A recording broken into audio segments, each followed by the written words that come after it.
Fala, Ricardinho. Beleza, bro? Então, tive uma ideia aqui que queria dividir com você, cara. Você lembra que no ano passado, naquela palestra que eu fiz sobre design no HSM, eu inventei aquele conceito de design feeling? Então, a gente tem esse desafio aí de pensar numa nova vertical mais ligada à criação, à expressão na parte do design. E eu achei que podia ser uma ótima possibilidade a gente usar o design feeling para essa história. A gente construir essa vertical toda em cima da ideia da poética, da estética, e você ser o cara responsável por tocar ela, ser o curador. O que te parece?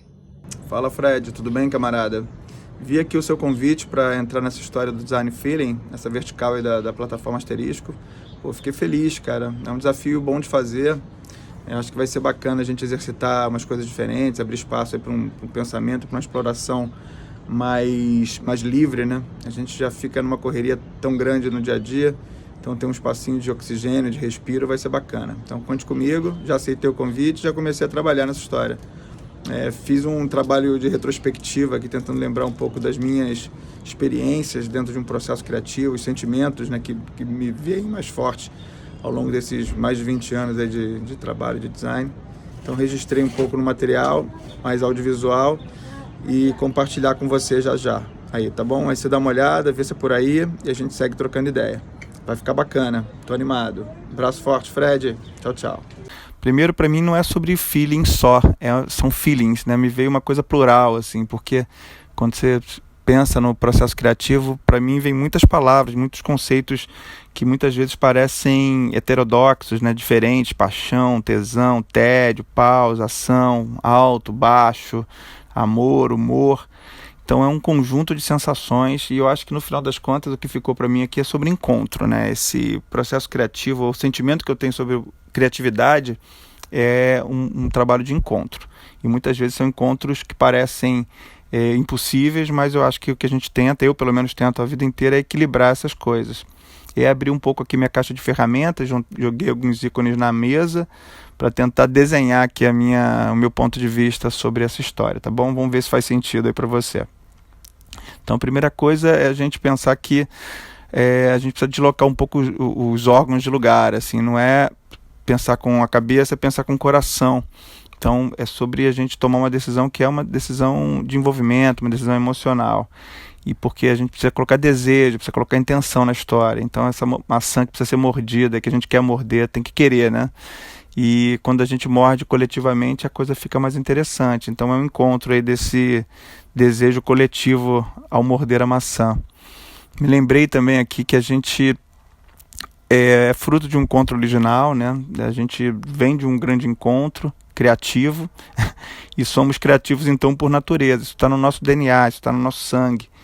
E o que a gente precisa ao longo da vida é manter essa coisa quente, temperada, né? E esse sal com a pimenta, ou sal com sal, pimenta com pimenta, porque a gente tem que ousar um pouco nas misturas, né? Misturar o igual, mas também misturar o diferente. Um pouco sobre as duas coisas.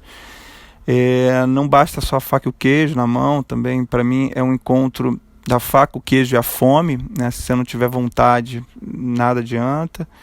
É sobre encontrar os ingredientes mais básicos e valorizar e fazer os pratos incríveis a partir deles, né? Então fazer realmente do ordinário extraordinário, porque quando você reconhece que os encontros básicos são importantes, eu acho que você está num ponto avançado aí. Esse pão com manteiga que é delicioso, um arroz com feijão que é básico e clássico, e a gente vai criando alguns clássicos, encontros clássicos ao longo do processo. Algumas vezes a gente se depara com os dogmas, com umas coisas proibidas. Eu acho que muito do nosso processo é desafiar o proibido, né? Acho que você tem que se questionar o tempo inteiro. Para mim as ferramentas não são limitantes, muito pelo contrário, eu acho que tem aí um encontro da gente com a gente mesmo, né? Porque o digital vem dos nossos dígitos, vem das nossas mãos. Então a gente inventou uma ferramenta para a gente usar. Então é sobre a experiência humana no centro da história. E quando você toma ciência disso, quando você sente isso, aí você faz desse 01 uma coisa infinita de possibilidades, aí a coisa vinga. E você realmente usa a ferramenta como uma potencializadora da tua criatividade, do teu sentimento, né? Então esse sim e não aí que é empoderador, na verdade. tem uma questão forte para mim, que é uma questão de tempo, né? O processo criativo é muito temporal, esse dia que vira noite, e um ciclo constante, que você já não sabe mais o que é causa, o que é efeito, quem veio primeiro, o ovo ou a galinha, né? Porque quando você está muito envolvido, as coisas se perpassam umas às outras, e o bacana é isso, você entrar nessa relação aí de tempo de cabeça. E então não é um tempo de relógio, um tempo racional, é um tempo de sentimento, de envolvimento, é um tempo de kairos, né? Que tem muito mais a ver com a tua experiência naquele momento ali, que pode ser eternizada. Tem para mim forte uma questão também de tensão entre pausa e ação. O tempo inteiro você está parando, pensando, e depois você está agindo, e essas coisas são se alimentam umas às outras, né? Esse tesão que encontra com tédio, né? E a pausa que encontra com a ação, e o problema que encontra com a solução também, porque nós somos movidos a abrir fins, né? A gente tem que ter problema para resolver, senão não tem graça. Então acho que esse encontro é um encontro bem característico do nosso processo. E não é tão básico quanto encontrar a forma, encontrando a função, né? Não, acho que isso é muito limitante para a gente. A gente quer mais do que isso, né? A gente quer transcender, né? O focinho de porco na tomada, né? Só encaixar uma coisa na outra, a gente quer arte, né? A gente quer transcendência, a gente quer mais. Então tem que ter conceito, tem que ter uma coisa que é maior do que um encontro meramente funcional, um encontro do design com a arte, por exemplo, do ordinário com o extraordinário de novo. Tomar cuidado com os acentos, né? Pontuar bem as coisas, porque muitas vezes a gente se confunde, né? Uma coisa não é a outra, definitivamente. A gente não quer só fazer limonada com limão, a gente quer fazer caipirinha, a gente quer se divertir, a gente quer mais. Então é um processo contínuo de ir e vir, de entrar e sair, de abrir e fechar, as possibilidades, as oportunidades. É um trabalho de aprovação e desaprovação o tempo inteiro, onde você está ali com você mesmo, e é altos e baixos o tempo inteiro, é céu e inferno, e faz parte. Eu acho que essas coisas têm que coexistir também. É ter a inteligência aí para guardar oxigênio para você mergulhar fundo, mas também saber voltar na hora certa. Então nem ficar na superfície, nem mergulhar sem gás para voltar. Então é um equilíbrio aí do profundo e do raso. É esse copo cheio, esse copo vazio, depende de como você olha para ele, né? Esse encontro aí vem muito da tua percepção sobre as coisas, e nessa linha muito de como depende de você. É um diálogo interno que você faz com você mesmo, que às vezes você precisa dar uma pausa ali para você se ouvir e poder seguir adiante. E óbvio, um encontro, né, uma escutativa em relação ao que o mundo todo tem para dizer, né? Porque o nosso trabalho não é só para a gente, ele é para todo mundo. E tudo depende, eu acho, de como você encara as coisas. Eu acho que essa questão da figura e fundo, esse encontro da figura com fundo, é sobre as duas coisas, né? Saber olhar a figura e saber olhar os fundos. Entender que o trabalho é um trabalho completo, é de corpo e alma, então não é só trabalhar na estética, na superfície, na derme, porque senão você fica raso. É entender que, né, você está trabalhando na estrutura, no que é essencial, e são as duas coisas juntas.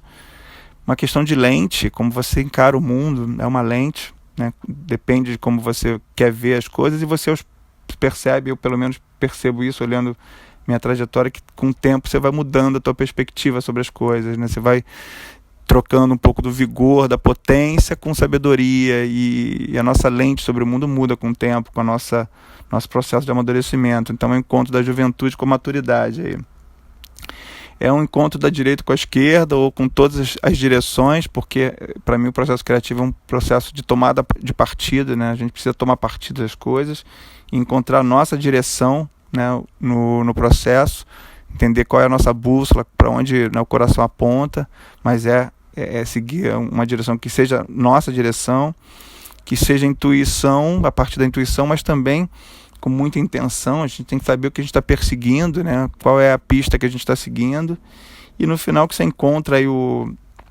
esse balão, você precisa ter coragem, juntar aí o medo e aliar ele com a confiança para poder fazer o furo e entender que ali dentro pode ter uma coisa muito legal, né? O extraordinário, né, que vem do ordinário. Então não se contentar só com o básico. Aqui a gente pode realmente extrapolar, pode ter um pote de ouro aí no final do arco-íris, e isso pode ser muito legal. E é um trabalho de formiguinha, um trabalho de longo prazo, de muitas vezes carregar o mundo mesmo nas costas, me vendo aqui nessa formiguinha. Mas se você estiver ali inteiro, se estiver entendendo que aquilo ali é parte da tua história, esse mundo é bem leve, né? Tranquilo de tocar. E para finalizar, o encontro entre o meio e a mensagem. E tudo que a gente viu aqui foi feito no Keynote, um programa que eu tenho usado com bastante frequência para montar apresentações e narrativas. Fui lá na caixinha de ferramenta dele para ver o que estava disponível e usei esses símbolos, esses elementos para contar essa história. Isso, na verdade, com o objetivo de mostrar que depende muito de como você usa as ferramentas que estão disponíveis, né? Porque criatividade é muito sobre isso. É sobre ver o que todo mundo vê e pensar o que ninguém pensou. E tem a ver com explorar bem as capacidades, as potências dos elementos que estão disponíveis no meio, sempre. Fala, Ricardinho. Cara, adorei o material que você mandou, cara. Achei incrível. Você fez um tratado, você fez um manifesto sobre design. Porque no fundo, de fato, acho que tudo começa com encontros, né? Acho que o primeiro encontro é o encontro de um briefing, de um desafio com uma ideia, com um insight, aquela faíscazinha que a gente costuma experimentar quando o processo é verdadeiro. E essa faísca, na verdade, é decorrência de um mergulho, de uma sequência de encontros que você precisa promover com o próprio coração do desafio, né? Aquela ideia de que a solução está sempre contida no problema, então é lá que você tem que procurar. Minha cabeça ficou a mil com tudo que você falou, tem paralelos muito interessantes, esse lugar de falar dessa tensão também no processo criativo, eu acho que faz muito sentido. Eu também navego, assim, nos meus processos, também navego nesse lugar de, muitas vezes, resistir a uma tentação de pegar uma primeira ideia e ter que mergulhar mais no problema para entender com mais profundidade, para conseguir, de fato, garimpar o que está ali no coração da história. Então, enxerguei muitas coisas, muitas possibilidades. Consigo imaginar muitos encontros interessantes, possíveis, de todas as naturezas. Mas quem tem que imaginar é você, cara. Agora é você que tem que dizer aí o que você está pensando. Quais seriam as próximas pautas, que encontros a gente promoveria para começar esse negócio. E vamos nessa, achei incrível. Vamos promover, vamos com tudo. Me conta aí, o que você está imaginando? Me veio uma ideia aqui de usar outras ferramentas, sabe? Coisas que estão perto da gente, alguns objetos, alguns elementos que estão aqui ao meu lado, a gente acaba passando por eles de um jeito muito descuidado. E no final das contas é o nosso encontro, do nosso olhar, da nossa sensibilidade com algumas coisas que parecem ordinárias e, dependendo da história que a gente quer contar, elas ficam extraordinárias. Então me veio essa dança na cabeça aqui, juntei essas coisinhas, que na verdade estavam juntas o tempo inteiro, mas estavam estáticas. Eu acho que se a gente coloca elas para dançar, a gente emula um pouco do processo criativo, né?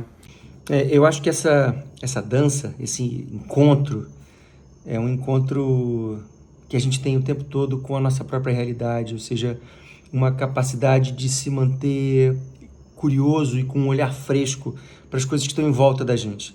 Mesmo que a gente conviva com determinados objetos ou com determinadas situações durante muito tempo, isso não impede que a gente passe a olhá-las de uma outra maneira a cada dia.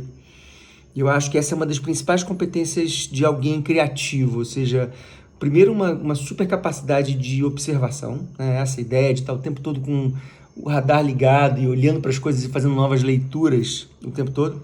E depois estabelecer conexões, né? De promover conexões que não foram promovidas antes. Eu acho que isso é criar, isso é inovar, isso é inventar. Oi, Fred. Pensando aqui, cara, esse encontro entre o físico e o digital, ainda mais pra gente que se chama tátil, né? É fundamental. Eu acho que a gente tem que seguir nesse caminho de tentar criativamente integrar esse universo físico e o universo digital, porque no final das contas a experiência é única, né? E a gente às vezes faz uma separação que não deveria existir. Então aqui fiz uma provocação para ilustrar um pouco de como as coisas estão mais integradas do que a gente imagina. Dá uma olhadinha aí, vê o que você acha, ou o que você sente a respeito. Abraço. Esse encontro, cara, entre o que está na tela e o que está fora dela, para mim é um dos grandes desafios que a gente tem pela frente, a oportunidade, né, de misturar realmente o virtual com o digital de uma forma mais quente, uma forma original. E especialmente nesse mundo, né? Até uma reflexão que eu tenho feito muito sobre a nossa proposta de valor, né? A gente chama tátil. E a gente está vivendo esse momento aí onde as pessoas estão querendo deixar de tocar nas coisas, onde soluções de design estão sendo inventadas para virtualizar o encontro e para impedir que as pessoas precisem ou reduzir a necessidade das pessoas tocarem coisas. Eu vi outro dia que você pode acionar o botão, o andar do prédio que você quer ir, do elevador, pelo seu celular, para você não ter que tocar no botão do elevador, né? Que é o lugar onde as pessoas tocam. Então, como é que vai ser, na tua opinião, o nosso encontro com o mundo físico? Como é que essa nova realidade que é híbrida, né? que deixa de ser VR, realidade e a realidade virtual, a realidade aumentada? Eu acredito que essas coisas vão se misturar. E essa brincadeira que você fez com a tela do computador e com a caneca do I Love New York me estimulou a pensar na evolução da nossa relação com o digital, trazendo uma carga, né, assim, uma camada tátil para a história. E o curioso é que tem um paradoxo nessa história, porque por mais que a gente realmente precise evitar o contato físico nesse momento, a gente também tem percebido que a tela e a tecnologia podem ser potencializadoras de encontros. Lembro dessas reuniões que a gente tem feito na Tátil a cada 15 dias, onde a gente reúne um time de mais de 100 pessoas numa conversa super fluida, super próxima, e como era difícil fazer isso antes. Então talvez a gente nunca tenha sido tão tátil quanto a gente está sendo agora, nesse momento.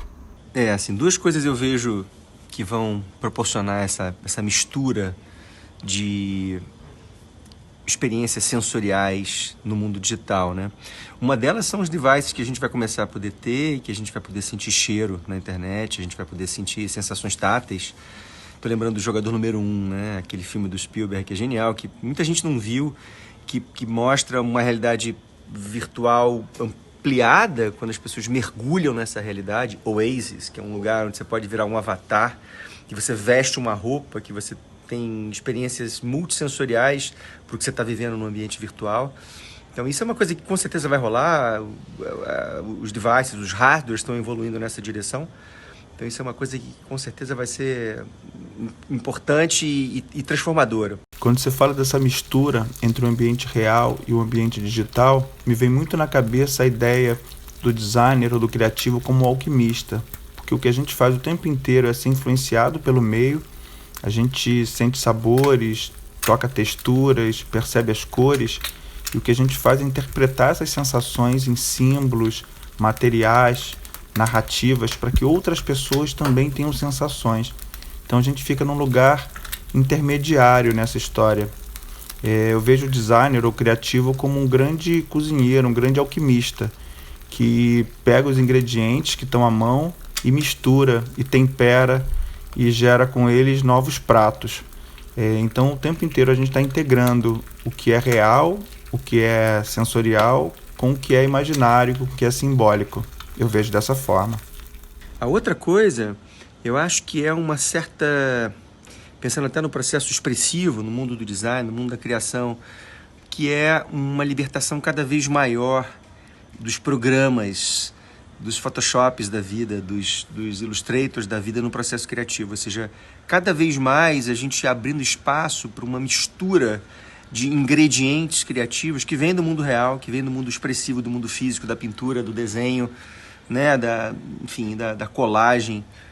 Eu como professor durante muitos anos, eu vi os alunos ficarem completamente dependentes do computador, e vi o desprendimento começando a acontecer. Então eu sinto que dentro do processo criativo hoje, mais contemporâneo, o que eu vejo de melhor passa exatamente por uma liberdade grande, um trânsito maior entre o mundo digital e o mundo físico, com inputs sendo gerados a partir de todas as técnicas possíveis e imaginárias e sendo colocados dentro do mundo digital.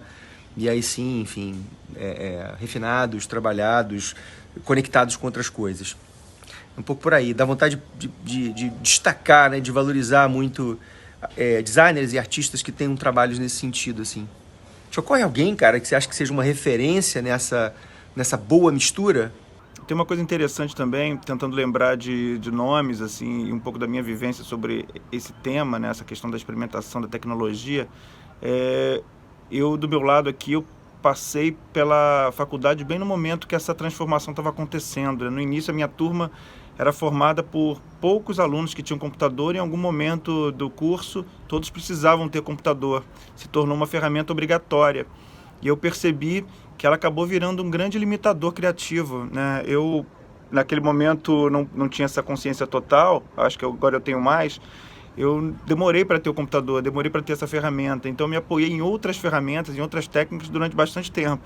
Eu acho que foi um dos momentos mais criativos que eu tive, com certeza na faculdade, e eu acho até na vida profissional, porque a gente, para conseguir sobrepor esse obstáculo, né, eu e poucos amigos também que tínhamos essa limitação, a gente usava de muita criatividade, né? A gente usava tudo que estava à mão e conseguia fazer disso um instrumento criativo. Nossos trabalhos durante um bom período foram talvez os mais ousados do ponto de vista da técnica, da linguagem, porque a gente não estava aprisionado por uma ferramenta só, né? A gente usava tudo que estava à mão, inclusive.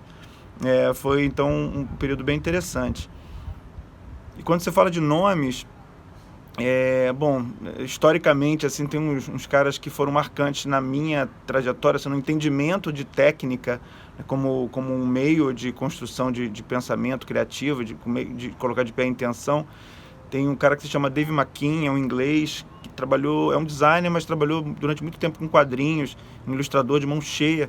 E o bacana da técnica dele, do trabalho dele, que assumia a técnica. Ele assumia as limitações ou as características dos suportes que ele usava, tinta, muita colagem. Então era muito interessante o exercício de perceber como ele dava forma ao pensamento criativo, à intenção criativa dele. Aí mais pra frente, né, tem o David Carson, que foi um cara que, pelo menos na minha época de faculdade, subverteu todas as regras, e o cara, em função das intenções que ele tinha, ele provocava, ele usava a técnica como meio de criar provocação, de criar uma certa ousadia, e isso foi altamente inspirador e subversivo também, para uma formação acadêmica tradicional. E mais para cá, você tem o John Maeda, né, um cara que já traz o design computacional, já entendeu há bastante tempo que a tecnologia, os dados são ferramentas criativas e faz um uso super inteligente e consciente disso. E mais recentemente eu tenho acompanhado o trabalho do Zach Lieberman, que é também um programador criativo, né, que tem feito experimentações muito interessantes, né, com design computacional. Acho que esses temores que a gente tem em relação à técnica são sempre passageiros, né? O importante é você entendê-las, se relacionar com elas e usá-las como a favor da tua intenção, do teu plano criativo, do teu sentimento criativo. Eu vejo muito dessa forma. Mas esses caras, mais recentemente, o Zach Lieberman é um cara interessante para a gente seguir. Vale a pena. Cara, essa coisa da gente condicionar o nosso olhar, né? Ou seja, perder a capacidade de enxergar as outras nuances numa coisa que está na nossa realidade, eu acho que é um pouco o que as crianças não têm. As crianças têm uma falta de preconceito, né? Elas olham com inocência e com ingenuidade. E por isso é que eu acho que a gente fala muito dessa coisa de ter o olhar da criança. E eu brinco um pouco lá com a história nos meus alunos que o designer é o cara que não conhece profundamente nada e nem deve. Tem um pouco a ver com isso, né? Tem a ver com a ideia de que quando você mantém um olhar ingênuo para a realidade, você fica mais flexível, né? A sua interpretação é mais plástica, ela pode realmente trazer mais novidade, né? Essa coisa de não ter o condicionamento, né? De achar que sabe, de achar que entendeu todos os significados que uma situação determinada tem. Então eu acho que é por isso que o design tem tanto a ver com inovação, porque a gente tem uma certa ingenuidade no olhar, né? E quem não tem deve cultivar. E às vezes parece um contrassenso, né? Porque o mundo exige que a gente seja especialista em coisas, né? Que a gente conheça profundamente as situações. E isso pode embrutecer, isso realmente pode limitar a capacidade criativa. Eu acho que é uma boa consideração essa. Interessante essa história da criança, porque para ela, no final das contas, tudo é brinquedo. ela interage sempre de um jeito novo, de um jeito original com as coisas, flexiona, brinca, se diverte acima de tudo. Eu acho que trazendo para a nossa realidade, né, o processo criativo ele tem que ser uma grande diversão, tem que ser um playground. A gente tem que saber interagir com as coisas de um jeito fresco a cada momento, né? E trazer novas funções, novos significados para elas. Acho que passa por aí, sim, essa visão, esse sentimento ingênuo sobre as coisas, para que elas possam ser o que a gente quiser que elas sejam, né? É muito sobre isso. Cara, vendo você mexendo nessa tiara aí, doida de cabelo, lembrei de uma coisa que eu vi na semana passada, naquela palestra que eu fui fellow lá do CAS, que eu fiz a mediação do David Eagleman, que é um neurocientista australiano, e que ele aborda muito o processo criativo, né, sob uma perspectiva da neurociência, e que ele diz que o cérebro opera sempre com a lógica do triple B, que é o blend, break and blend. Então, sempre que o cérebro se vê diante de um estímulo, primeiro ele blend, né, ele bend, que é dobrar, que é expandir, né, de uma certa forma. Depois ele break, ele quebra aquele estímulo em duas coisas, e aí ele olha e analisa esse subproduto dessa quebra. E depois ele blend, ele mistura as coisas, mistura os resultados. Isso é o processo criativo, né? É esse shake, né, na percepção, na interpretação dos estímulos. É interessante porque isso que a criança faz o tempo todo, é o que você estava falando.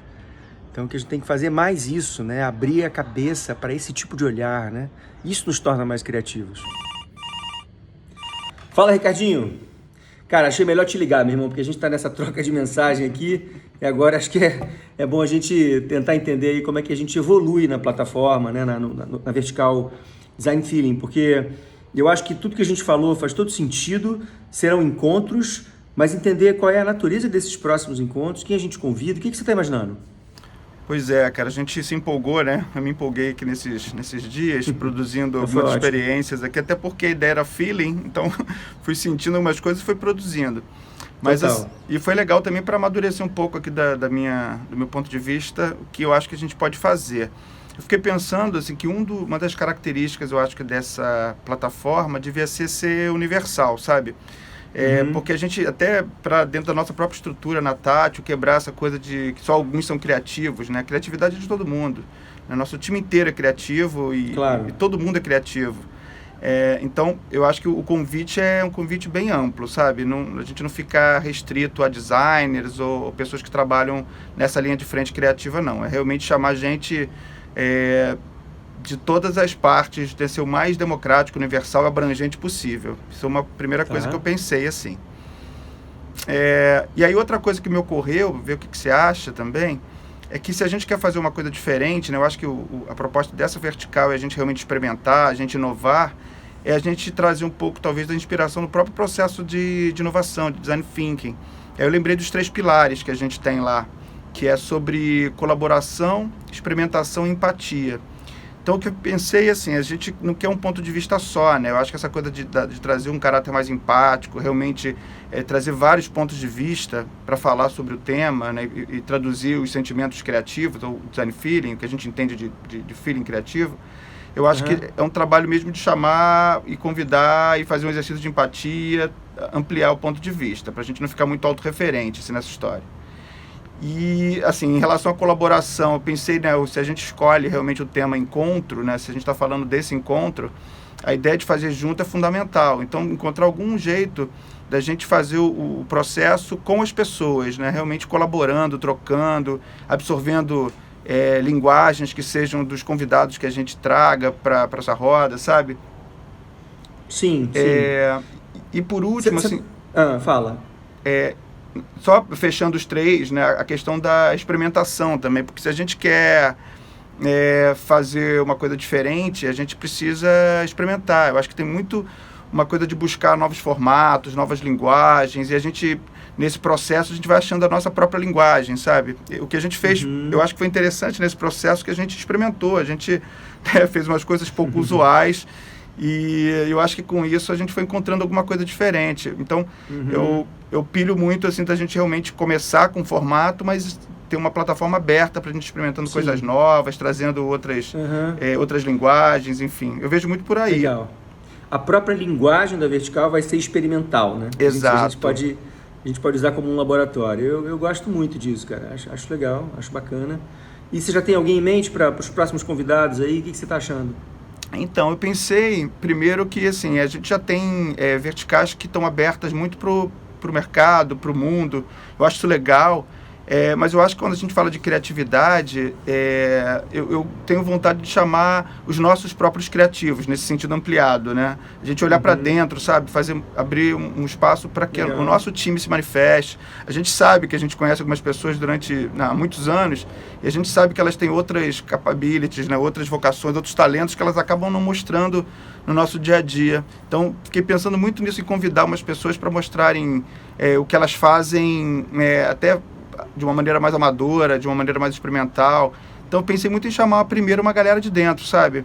Convidar os nossos próprios talentos no primeiro momento. Legal. Eu gosto muito, acho que é isso. É dar espaço, visibilidade para essa turma e depois seguir, né? E uma coisa que eu acho também que seria muito legal, cara, seria aquela ideia da gente preservar sempre um espacinho assim no final de cada edição dessa vertical, para dar visibilidade para um jovem designer, sabe? Que aí não precisa ser do nosso time, mas alguém, sei lá, que a gente até possa abrir realmente quase como uma vitrine, assim, sabe? Para novos designers, até para novas empresas de design pequenas, jovens, começando. Eu acho isso bem legal. Eu acho que se eu estivesse lá no comecinho, eu ia gostar de poder ter uma coisa assim, um espaço de conversa com essa turma. Eu acho bacana. O que você acha? Acho perfeito. E até lembrando um pouco daquela experimentação lá no Keynote, no início da conversa, que essa coisa de juntar os novos talentos com os talentos maduros, sabe? A gente pode até promover uns encontros bacanas para realmente fomentar a criatividade no meio acadêmico e criar umas conexões e ser facilitadores, né, num processo de aprendizado, de troca, que eu acho que vai ser bacana para quem já está no mercado há muito tempo e também para quem está chegando aí, né? Eu também, me colocando nesse lugar aí, eu acho que eu ia gostar de uma experiência como essa. Então, Ricardinho, uma última coisa que eu pensei é o seguinte, cara, seria muito legal se a gente pudesse abrir para artistas também, né? Porque você fala na sua apresentação dessa fronteira cada vez mais tênue entre design e arte, e acho que a gente já trabalha tanto com briefings complexos o tempo todo que seria muito bom ouvir um pouco dos processos mais livres, criativos que a arte traz, né? O que te parece? Cara, eu acho perfeito. Quando eu falei ali no início, no Keynote, me veio muito essa coisa que a gente fica sempre focado ali pro funcional, pro técnico, e que a gente quer extrapolar, né? Conceituar, pensar. E a arte, nesse sentido, é uma inspiração perfeita. Além da técnica também, né? De convidar uma galera que tem uma linguagem pra gente experimentar e incorporá-la na plataforma. Eu acho incrível. Vamos nessa. Muito bom. Fechou então, partiu. Partiu Design Feeling. Vamos nessa. Então vamos nessa. Mas antes de fechar, eu queria trazer um convidado aqui para essa conversa final. Se a gente falou tanto aí ao longo desses dias de criar uma experiência tátil, agora que considere a tela, né? Então trouxe um convidadinho aqui, ver se você conhece esse cara. Claro que eu conheço. Pois é, né? Então pra gente tentar fazer uma experiência aqui. Eu vou passar ele para você e ver se você consegue pegar ele, tá? Cara, que isso, cara? Deu certo, meu irmão. Tá Funcionou. Aqui, ó. Funcionou, cara. Tá aqui a gente tá ficando bom nisso, né? Estamos ficando bom nisso. Ele pode ser o mascote do Design Feeling, né? Legal. Tá bom, Ricardinho? É muito isso, bom, Fred. Cara. Valeu, papo experimental. Espero que a turma curta esse Design Feeling 1. Isso. E fique na expectativa aí pro que tá por vir, que vai ser muito bacana. Vamos nessa, é só o começo. Beleza pura. Então valeu, bro. Valeu, Fred. Abraço. Obrigado. Até. Tchau, tchau.